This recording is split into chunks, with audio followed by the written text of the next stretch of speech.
Hello guys, good morning. Happy Saturday. Ayan guys, ang aking niluluto ngayon. Ayan. At saka ito ang coffee at saka kanin. So alam naman natin guys na tayo ay mga Pilipino. So ayan ang aking kakainin for today. Ayan, ang sarap ng tuyo guys. Tingnan nyo naman. Yung tuyo ko ay nilagyan ko ng kamatis at saka bombay.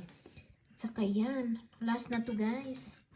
So, itong tuyo na to galing sa aking friend na taga Davao na si Giselle Celo na andito sa Wisconsin ng 14 years. So, nakilala ko siya sa live. Tapos, nakita kami in person. Tapos, binigyan niya ako ng ganito. Ayan.